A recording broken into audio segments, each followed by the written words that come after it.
Hey everybody, welcome to my channel again. It's Joe Jaguar. Again, I explain why I call myself that on other videos. I don't want to explain it every single time. Let me talk about this guy here. This is the Meade, and of course it's the white color. Meade just likes that color for some reason, which is fine. It looks nice as well. LX85. So this is, I guess, their newest mount. Probably came out less than a year now. Probably even less than that in Canada. Anyway, what it is, so as most of you guys know, EQ mounts go EQ 1, 2, 3, 4, 5, all the way to 8, except 7 doesn't have any.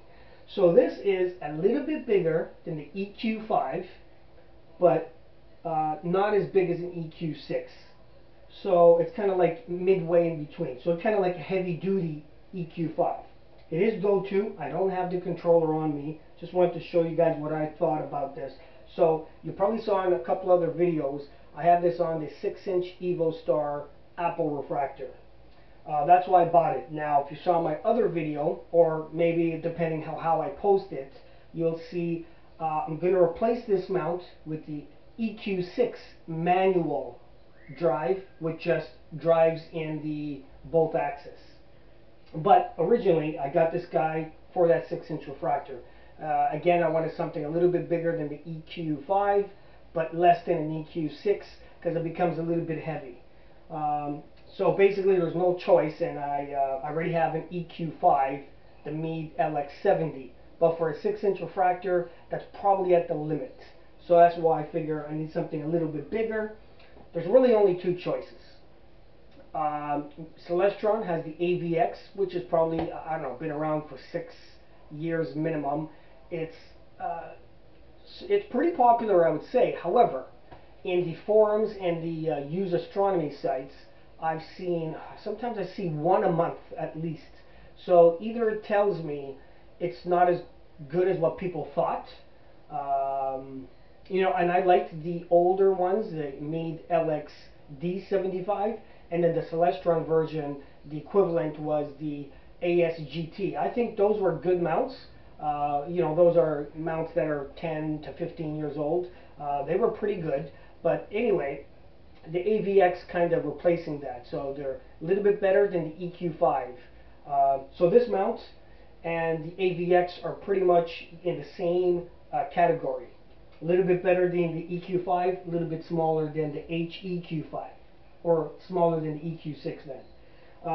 But both of them are go-tos. So again, I've seen lots of for sale of the AVXs at least once a month, and I don't know, maybe at least 12 a year. I just don't know why. Or just people, are they not big enough to handle the capacities that people are using them for? You know, but I just see so many for sale. So either it's that, and people just need something bigger, yeah, it's just weird. Like, I just don't know why so many are for sale. Or I know the first few years they had a lot of problems with the AVXs. Now they're supposedly have corrected all that, but I still see a lot for sale. So maybe people just need something bigger for heavier loads. Maybe people thought they would have been more robust. I don't know. But anyway, when I was going to buy it, so it's either get the AVX for my 6-inch refractor, or try this new one, which is in Canada was just coming out like 3 months ago, the LXD85. So when I kind of looked at it, to me it looks like, well, first of all, it's not a knockoff or a rebranded name of something else, because a lot of mounts, scopes, and anything like that, you can tell it's the same mount, maybe just slightly, it's a different color, just made for a different company or name. But this one you can see is squarish, and to my knowledge, I don't know any other company or make that's making this duplicate or rebranded EQ mount. It's just different. So I guess they just decided to do something totally different. So I kind of like that. And to me, I don't know, watching other videos of this mount and the AVX, I just felt that this one is a little bit more sturdy and more robust than the AVX. I could be wrong, and they're pretty much identical, but I felt it was just a hair better, so I ordered this guy. Now this guy, if you just want the mount alone, in Canadian, and of course I'm talking new retail, is $1,050. So with tax, you're looking at about $1,250, around there.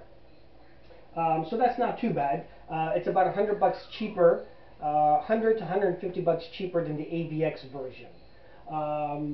So I decided to give this one a shot. What's a little bit different about this guy, the counterweight is it's kind of like an octagon. It's not, as you can see. It's not the traditional round, which is, I guess it's the same thing. I mean, it doesn't matter, round, square, if it's a pancake size or more fatter. I guess it doesn't really matter. But, so everything, I do like, feels robust, feels good. Meade rates it for 33 pounds, maybe. I don't know. It's hard to say. Sometimes are they overdoing it when they put the weights. It does not come with a polar finder, which is too bad. They should have included it in the price. Even if they raised the price by $50, it just would be nice to have it. I mean, the LX85 came with a built-in, and it was illuminated.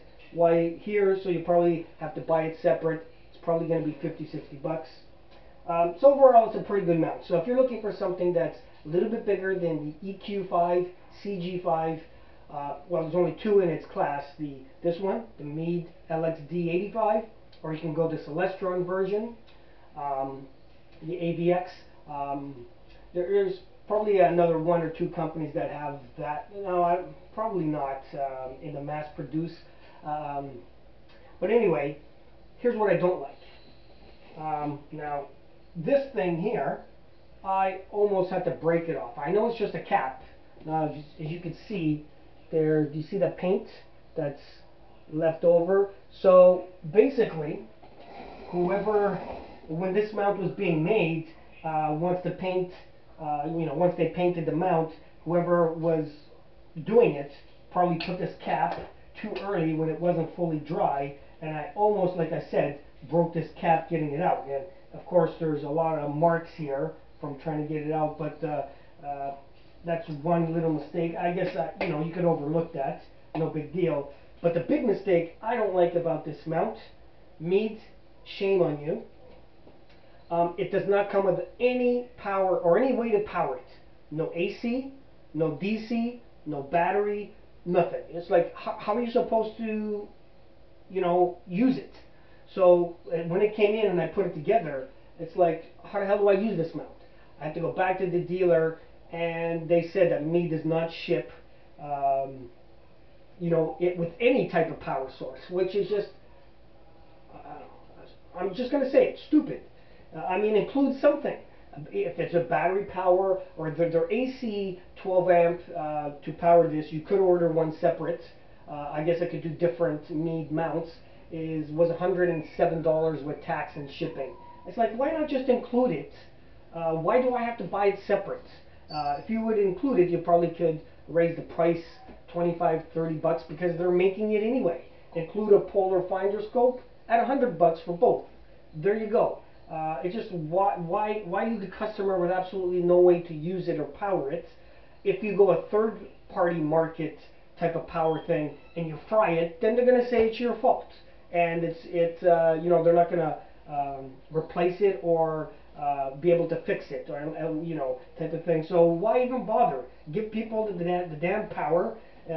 Maybe include the polar finder. There you go. You have a decent size heavy-duty EQ5 mount that I think is, some people may like it if they just have some medium scopes type of thing, but yeah, that's what I don't like about it. Meade, if you hear this,